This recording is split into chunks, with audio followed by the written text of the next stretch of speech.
नेहमीच उपासाला खाल्ले जाणारे ते म्हणजे साबुदाण्याचे वडे किंवा खिचडी। नेहमीच वडे आणि खिचडी खाऊन कंटाळा येतो, तर काहीतरी वेगळं आज मी तुमच्यासाठी घेऊन आलेली आहे। तर चला रेसिपीला सुरुवात करूया।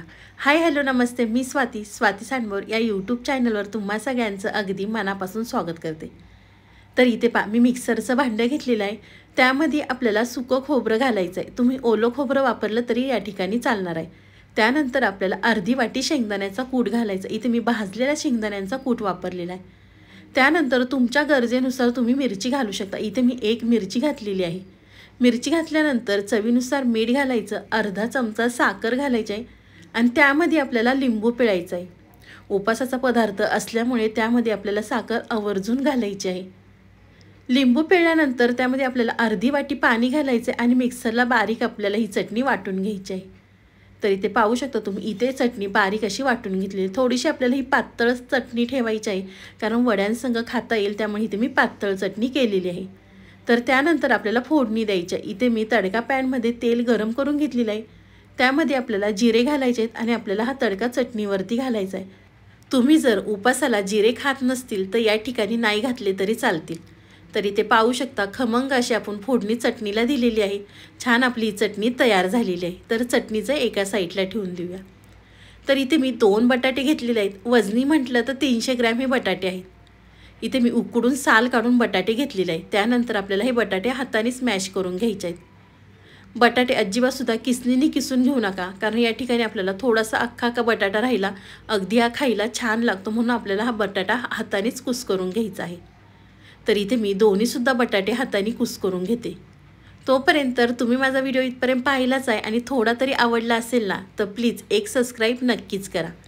इथे पाहू शकता तुम्ही, मी दोन्हीसुद्धा बटाटे मॅश करून घेतलेले आहे। त्यानंतर आपल्याला अर्धी वाटी शेंगदाण्यांचा कूट घालायचा आहे।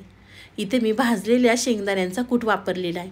त्यानंतर मी मिक्सरच्या भांड्यामधनं मिरची आणि जिरे वाटून घेतलेले आहेत। मिरच्या आणि जिऱ्याचा ठेचा घातल्यानंतर त्यामध्ये आपल्याला अर्धा चमचा साखर घालायची आहे। मी तुम्हाला म्हटलं होतं की तुम्ही जिरे नसेल खात तर या ठिकाणी जिरे नाही घातले तरी चालणार आहे, फक्त तुम्ही मिरची वाटून घालू शकता। अर्धा चमचा साखर घातल्यानंतर चवीनुसार मीठ घालायचं आहे आणि छान असा आपल्याला ह्याचा गोळा तयार करून घ्यायचा आहे। तुम्ही यामध्ये जर कोथिंबीर खात असाल उपासाला तर या ठिकाणी तुम्ही कोथिंबीरसुद्धा वापरू शकता। तर इथे पाहू शकता तुम्ही, मी हाताने छान ह्याचा गोळा मळून घेतलेला आहे। गोळा तयार झाल्यानंतर त्यामधले आपल्याला छोटासा गोळा तयार करून घ्यायचा आहे आणि छान ह्याचा आपल्याला वडा तयार करून घ्यायचा आहे। तर आज आपण उपासाचा बटाटा वडा आणि चटणी पाहणार आहोत। तर व्हिडिओ कुठेसुद्धा स्किप न करता संपूर्ण व्हिडिओ पहा। तर इथे तुम्ही पाहू शकता, मी थोडीशी वड्याची साईज ही जाड ठेवलेली आहे। खूप जास्त आपल्याला पातळ करायचं नाही आहे, या ठिकाणी थोडासा जाड वडा आपल्याला करायचा आहे। अगदी व्हिडिओमध्ये दाखवते त्या पद्धतीने करा। तर इथे मी तुम्हाला एक वडा करून दाखवलेला आहे। अशाच पद्धतीने आपण इथे वडे तयार करून घेणार आहोत। तुम्ही माझा व्हिडिओ इथपर्यंत पाहिलाच आहे आणि अजूनसुद्धा व्हिडिओला लाईक केलं नसेल तर प्लीज एक लाईक करा। साईडचं बेल आयकॉनसुद्धा प्रेस करा, म्हणजे तुम्हाला माझे नवनवीन व्हिडिओ पाहायला मिळतील। ते सुद्धा अगदी झटपट होणारे पदार्थ मी तुम्हाला दाखवत असते, अगदी कमी साहित्यामध्ये आणि खूप जास्त वेळसुद्धा लागत नाही। तर इथे पाहू शकता मी दुसरासुद्धा वडा करून घेतलेला आहे आणि अशाच पद्धतीने इथे मी सगळे वडे तयार करून घेतलेले आहेत। तुम्ही जर उपासाला हा बटाटा वडा आणि चटणी केली की दिवसभर अगदी पोट भरलेलं राहतं। तर वडे तयार करून झाल्यानंतर एका साईडला ठेवून देऊया। इथे मी पसरट आकाराचं एक भांडं घेतलेलं आहे। त्यामध्ये आपल्याला अर्धी वाटी वरईचं पीठ घालायचं आहे। अर्धी वाटी वरईचं पीठ घातल्यानंतर त्यामध्ये आपल्याला अर्धी वाटी राजगिऱ्याचं पीठ घालायचं आहे। तुम्ही यामध्ये फक्त वरईचं पीठसुद्धा वापरू शकता किंवा राजगिऱ्याचं पीठसुद्धा वापरू शकता। तर वरईचं पीठ आणि राजगिऱ्याचं पीठ घातल्यानंतर त्यामध्ये आपल्याला एक छोटा चमचा बेडगी मिरची पावडर घालायची आहे। या मिरचीमध्ये कोणतेही मसाले नसतात, फक्त ही रंगासाठी बेडगी मिरची असते, त्यामुळे आपण या ठिकाणी वापरलेली आहे। त्यानंतर आपल्याला चवीनुसार मीठ घालायचं आहे आणि थोडं थोडं पाणी घालून आपल्याला हे पीठ मिक्स करून घ्यायचं आहे। खूप जास्त लगेच पाणी घालू नका, आपल्याला थोडं थोडं पाणी घालून हे पीठ आपल्याला तयार करून घ्यायचं आहे। तर आपल्याला थोडंसं हे पीठ घट्ट ठेवायचं आहे, खूप जास्त पातळसुद्धा करू नका। तर इथे पाहू शकता आपलं पीठ तयार झालेलं आहे। छान असं घट्टसर इथे मी पीठ तयार करून घेतलेलं आहे। तुम्ही पाहू शकता मला या ठिकाणी 1 वाटी पाणी लागलेलं आहे। तर 1 वाटी पाणीमध्ये अगदी हे पीठ व्यवस्थित मिक्स करून घेतलेलं आहे। त्यानंतर तुम्ही इथे पाहू शकता अशी पळी जर सगळ्यांच्याच किचनमध्ये असते तर आपण ह्या पळीचा वापर करून बटाटे वडे तेलामध्ये कसे सोडायचे ते तुम्हाला मी आज दाखवणार आहे। तर काय करायचं, बटाटा वडा पिठामध्ये डीप करायचा आणि त्यानंतर आपल्याला पळीवरती घ्यायचं आहे आणि त्यानंतर आपल्याला तेलामध्ये सोडायचं आहे. अशा पद्धतीने केले हातसुद्धा खराब होणार नाही आणि हाताला भाजणारसुद्धा नाही. पळीमध्ये वडा घेतल्यानंतर एका साईडला इथे मी तेल गरम करून घेतलेलं आहे. तेलामध्ये आपल्याला हे वडे सोडायचे आहेत. तर पाहू शकता पळीने अगदी व्यवस्थित आपल्याला तेलामध्ये वडा सोडता आलेला आहे.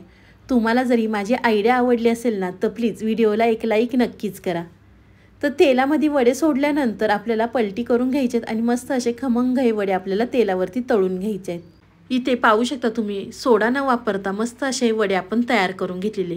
काही जण उपासाला सोडा खातात किंवा काही जण नाही खात, पण हे वडे अगदी मस्त होतात. तर एकदा नक्कीच या पद्धतीने करून पहा. तर इथे पाहू शकता मस्त असा आपला वडा तळलेला आहे. तर आपण एका प्लेटमध्ये काढून घेऊया. मस्त आपले बटाटे वडे खरंच बघितल्यावरच खाऊशी वाटतात, एवढे खमंग आपले बटाटे वडे तयार झालेले आहेत. दोन्हीसुद्धा वडे एका प्लेटमध्ये काढल्यानंतर अशाच पद्धतीने आपण दुसरेसुद्धा वडे तळून घेणार आहोत. ह्या वड्यांना तेलसुद्धा अगदी कमी लागतं, खूप जास्त तेलकटसुद्धा होत नाही. तर अशाच पद्धतीने इथे मी सगळे वडे तळून घेतलेले आहेत. इथे पाहू शकता तुम्ही मस्त आपला उपासाचा बटाटा वडा तयार झालेला आहे आणि त्यासोबत आपण चटणी तयार केलेली आहे. मस्त आपला बटाटा वडा आणि चटणी खायला तयार झालेली आहे. तुम्हाला ही माझी आजची रेसिपी कशी वाटली ती मला नक्कीच कमेंट करून कळवा. व्हिडिओ आवडला तर व्हिडिओला लाईक, कमेंट, सबस्क्राईब करायला विसरू नका. तुम्ही माझा व्हिडिओ कोणत्या शहरातनं पाहता ते सुद्धा मला कमेंट करून नक्कीच कळवा.